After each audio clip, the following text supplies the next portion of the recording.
भरत तिवारी के परिवार को इंसाफ मिल गया क्या? क्या भरत तिवारी के परिवार वाले जो चाह रहे थे, जो साबित करना चाह रहे थे, वो अब साबित हो गया? क्या यह माना जाए कि एसटीएफ बैकफुट पर आ चुकी है? क्या यह माना जाए कि एनकाउंटर जो है वो फर्जी था, ये स्वीकार कर लिया एसटीएफ ने?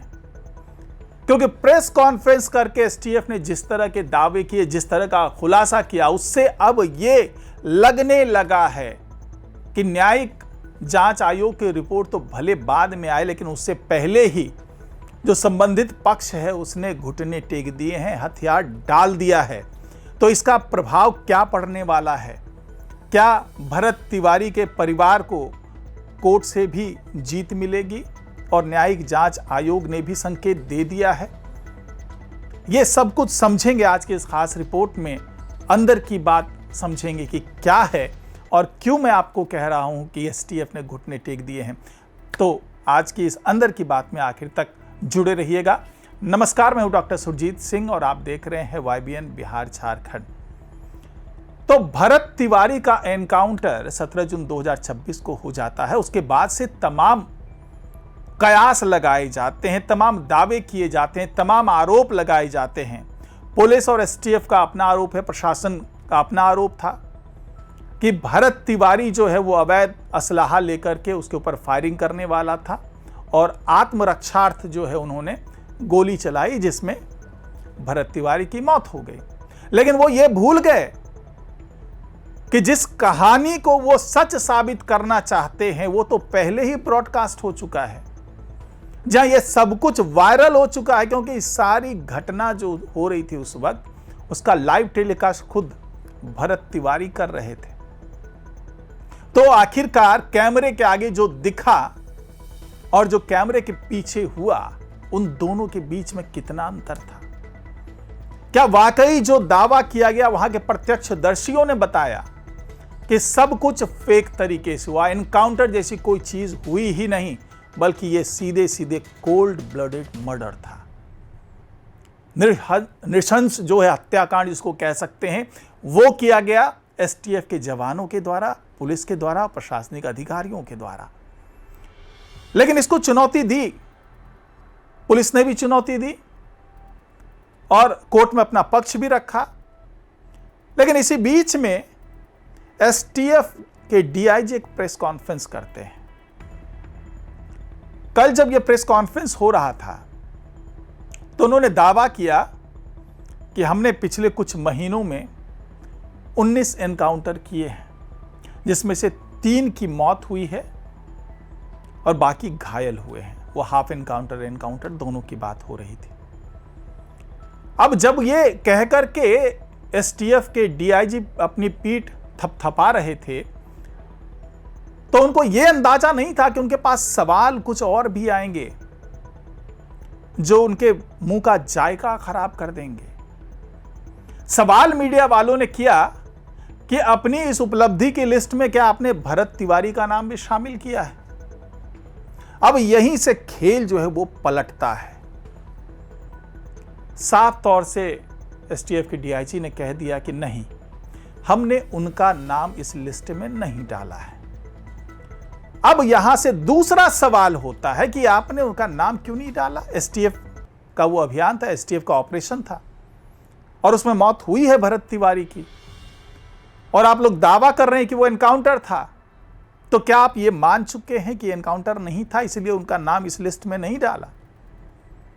अब यहां से चीजें जो है वो एसटीएफ की बिगड़ने लगी।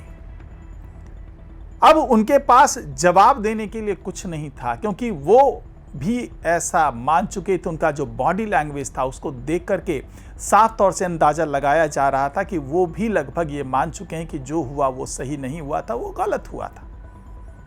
लेकिन उनका जवाब आता है कि देखिए, ये पूरा मामला जो है वो न्यायिक जांच आयोग के सामने लंबित है, उस पर जांच चल रही है, कोर्ट में जांच चल रही है। तो जब तक न्यायिक जांच आयोग उस पर अपना आखिरी फैसला ना सुना दे, तब तक हम उस पर कोई भी स्टेटमेंट नहीं देंगे या उसको हम सीधे सीधे एनकाउंटर में नहीं रखेंगे।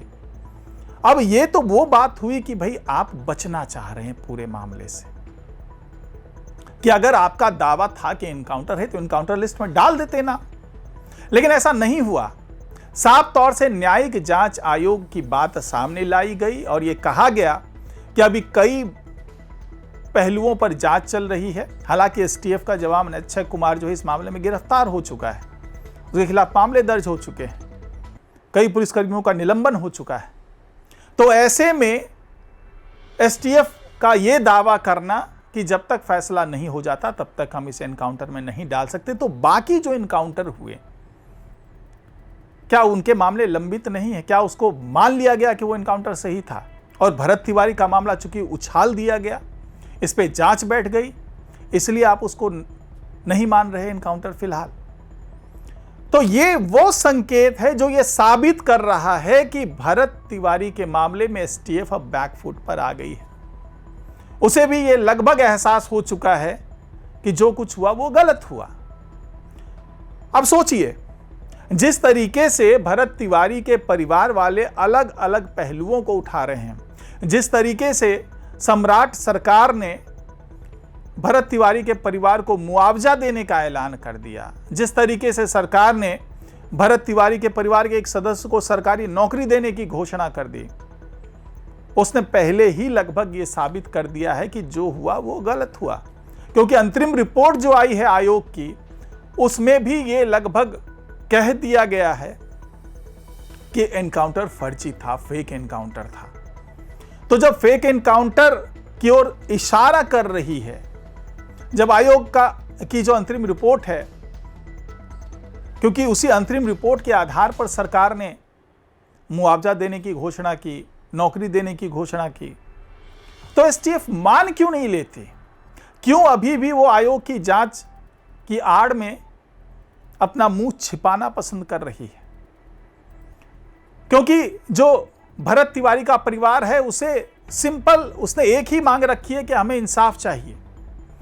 हमारी आंखों के सामने में हमारे बच्चे का कत्ल हुआ है, हत्या की गई है, और इंसाफ मिलने में इतना समय क्यों लग रहा है?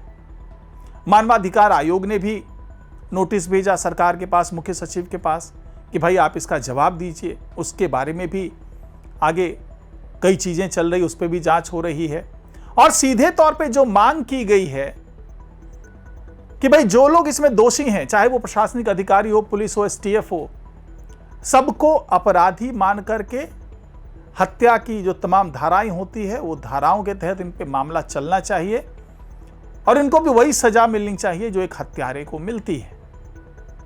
अब एसटीएफ के सामने चुनौती यह है कि चलो हम सस्पेंड भी कर देंगे, हम मान भी लेंगे कि भी गलती हुई है, लेकिन यह हत्या का मामला चलाने से थोड़ा सा ये लोग हिचक रहे हैं कि ऐसा ना हो कि इसका असर सीधे सीधे पुलिस और एसटीएफ के अधिकारियों और जवानों के मनोबल पर पड़े। ऐसा ना हो कि बाद में एनकाउंटर जैसी स्थिति बनने पर भी ये लोग पीछे हट जाएं कि न जाने कल की तारीख में हमारे ऊपर हत्या का मामला न चला दिया जाए। तो ये वो तमाम मजबूरी है जिसके कारण एसटीएफ ये मान तो रही है कि भाई कुछ तो गलत हुआ है, लेकिन ये नहीं मान रही है कि ये हत्याकांड है, गलतफहमी थी या क्यों गोली चली, किन हालातों में गोली चली, क्यों 5 गोलियां मार दी गई भरत तिवारी को। यह तमाम जांच का विषय है और इस पर जांच चल भी रही है।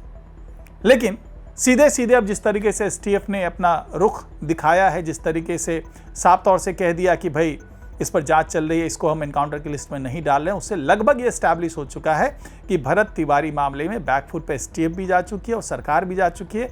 भले ही न्यायिक जांच आयोग की रिपोर्ट आने में अभी समय लग रही हो, लेकिन आने वाले दिनों में दूध का दूध पानी का पानी हो ही जाएगा और पता चल जाएगा कि भरत तिवारी का जो मर्डर हुआ, जो हत्या हुई या एनकाउंटर हुआ, आखिरकार सच क्या है, इसके पीछे का सच क्या है, ये जानना ज़रूरी भी है। और अगर ये नहीं जान पाए तो इंसाफ मिलना थोड़ा गलत हो जाएगा। फिलहाल आज की रिपोर्ट में इतना ही। नमस्कार।